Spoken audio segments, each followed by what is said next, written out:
राधे राधे मित्रों, स्वागत है आपका अपने चैनल राधे कथा सागर में। मित्रों, आज हम सुनेंगे पौष माह की पुत्रदा एकादशी व्रत की कथा एवं उसका महत्म। आइए चलते हैं कथा की ओर। धर्मराज युधिष्ठिर ने पूछा, हे कृष्ण, अब आप मुझे पौष माह के व्रत के बारे में समझाइए। इस दिन कौन से देवता का पूजन होता है तथा इसकी क्या विधि है। इस पर भगवान श्री कृष्ण बोले, हे राजन, पौष शुक्ल पक्ष की एकादशी का नाम पुत्रदा एकादशी है। इसका पूजन विधि से करना चाहिए। इस व्रत में नारायण भगवान की पूजा करनी चाहिए। इसके पुण्य से मनुष्य तपस्वी, विद्वान और लक्ष्मीवान होता है। इसकी मैं एक कथा कहता हूँ, तुम ध्यान पूर्वक सुनो। भद्रावती नगरी में सेकुतमान राजा राज्य करता था। वह निपुत था। उसकी स्त्री का नाम शैव्या था। वह सदैव निपुती होने के कारण चिंतित रहती थी। इस पुत्रहीन राजा के पिता रो रो कर पिंड लिया करते थे और सोचा करते थे, इसके बाद हमें कौन पिंड देगा। इधर राजा को भी राज्य वैभव से भी संतोष नहीं था। इसका एकमात्र कारण पुत्रहीन होना था। वह विचार करता था कि मेरे मरने पर मुझे कौन पिंड देगा। बिना पुत्र के पितरों और देवताओं के उतरण नहीं हो सकते। जिस घर में पुत्र न हो वहाँ सदैव अंधेरा ही रहा करता है।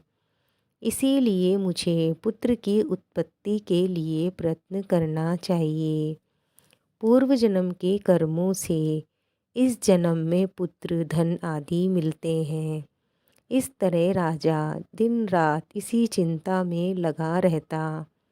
एक दिन राजा ने अपना शरीर त्याग देने की सोची, परंतु विचार करने लगा कि आत्महत्या करना महापाप है। राजा इस तरह मन में विचार कर एक दिन छिपकर वन को चल दिया। राजा घोड़े पर सवार होकर वन में पक्षियों और वृक्षों को देखने लगा।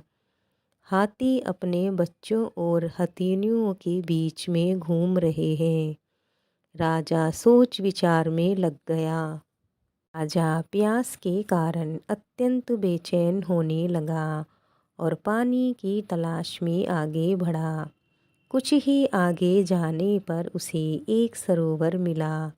उस सरोवर के चारों तरफ मुनियों के आश्रम बने हुए थे। उस समय राजा के दाहिनी अंग फड़कने लगे। राजा मन में प्रसन्न होकर सरोवर के किनारे बैठे हुए मुनियों को देखकर घोड़े से उतरा और उन्हें दंडवत करके सम्मुख बैठ गया। राजा को देखकर मुनीश्वर बोले, हे राजन, हम तुमसे अत्यंत प्रसन्न हैं। तुम इस जगह कैसे आए हो सके तो कहो। इस पर राजा ने उनसे पूछा, हे मुनीश्वरों, आप कौन हैं और किस लिए यहाँ हैं सो कहो। मुनि बोले, हे राजन, आज पुत्र की इच्छा करने वाले को संतान देने वाली पुत्रदा एकादशी है। हम लोग विश्वदेव हैं और इस सरोवर पर स्नान करने आए हैं। इस पर राजा बोला, हे मुनीश्वरों, मेरे भी कोई पुत्र नहीं है। यदि आप मुझ पर प्रसन्न हो तो एक पुत्र का वरदान दे दीजिए। मुनि बोले, हे राजन, आज पुत्रदा एकादशी है। आप इसका अवश्य ही व्रत करें। भगवान की कृपा से आपके अवश्य ही पुत्र हो जाएगा। उन्हीं के वचनों के अनुसार राजा ने एकादशी का व्रत किया और द्वादशी को पारायण किया और मुनियों को प्रणाम करके अंत में अपने महल को वापस आया। अंत में रानी ने गर्भ धारण किया और 9 माह के पश्चात उसके एक पुत्र रत्न पैदा हुआ। वह राजकुमार अंत में अत्यंत वीर, धनवान, यशस्वी और तेजस्वी प्रजापालक हुआ।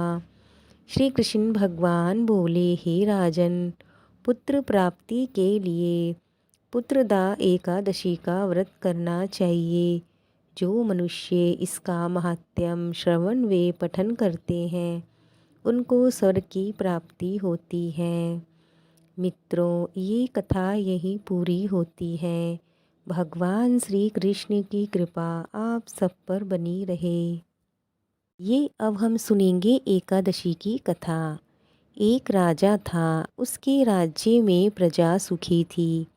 एकादशी को कोई भी अन्न नहीं बेचा करता था, सभी फलाहार करते थे। एक बार भगवान ने राजा की परीक्षा लेनी चाही।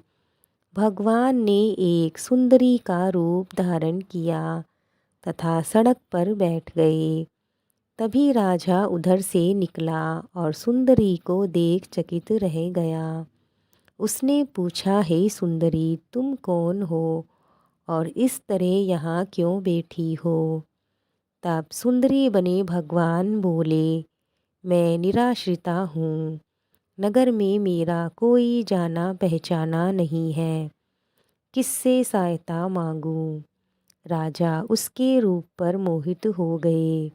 वह बोले, तुम मेरे महल में चलकर मेरी रानी बनकर रहो। सुंदरी बोली, मैं तुम्हारी बात मान लूँगी, पर तुम्हें राज्य का अधिकार मुझे सौंपना होगा। राज्य पर मेरा पूर्ण अधिकार होगा। मैं जो भी बनाऊंगी तुम्हें खाना होगा। राजा उसके रूप पर मोहित था, अतः उसने उसकी सभी शर्तें स्वीकार कर ली। अगले दिन एकादशी थी। रानी ने हुक्म दिया कि बाजारों में अन्य दिनों की तरह अन्न को बेचा जाए। उसने घर में भी मांस, मछली आदि पकवाए तथा परोस कर राजा को खाने के लिए दे दिए। यह देखकर राजा बोला, रानी, आज एकादशी है, मैं तो केवल फलाहार ही करूँगा। तब रानी ने शर्त याद दिलाई और बोली, या तो खाना खाओ, नहीं तो मैं बड़े राजकुमार का सिर काट लूँगी। राजा ने अपनी स्थिति बड़ी रानी से कही। बड़ी रानी बोली, महाराज, धर्म न छोड़ें, बड़े राजकुमार का सिर ही दे दें। पुत्र तो फिर मिल जाएगा, पर धर्म नहीं मिलेगा। इसी दौरान बड़ा राजकुमार खेल कर आ गया। माँ की आंखों में आंसू देखकर वह रोने का कारण पूछने लगा, तो माँ ने उसे पूरी स्थिति बता दी। तब वह बोला, मैं सिर देने के लिए तैयार हूँ। पिताजी के धर्म की रक्षा होगी और ज़रूर होगी। राजा दुखी मन से राजकुमार का सिर देने को तैयार हुआ तो रानी के रूप में भगवान विष्णु जी ने प्रकट होकर असली बात बताई। हे राजन, तुम इस कठिन परीक्षा में पास हुए। भगवान ने प्रसन्न मन से राजा से वर मांगने को कहा। तो राजा बोला, आपका दिया हुआ सब कुछ है, हमारा उद्धार करें। उसी समय वहाँ एक विमान उतरा। राजा ने अपना राज्य पुत्र को सौंप दिया और विमान में बैठकर परम धाम को चला गया। मित्रों, एकादशी की कथा यहीं पूर्ण होती है। भगवान विष्णु जी की कृपा आप सब पर बनी रहे। अगर आपको आज की दोनों कथाएं पसंद आई हो तो लाइक ज़रूर करें। कमेंट में जय श्री कृष्णा, जय विष्णु भगवान की लिखें। अगर आप नए हैं तो चैनल को सब्सक्राइब ज़रूर करें। मिलते हैं और एक नई कथा के साथ। तब तक के लिए जय श्री कृष्णा, जय श्री राधे।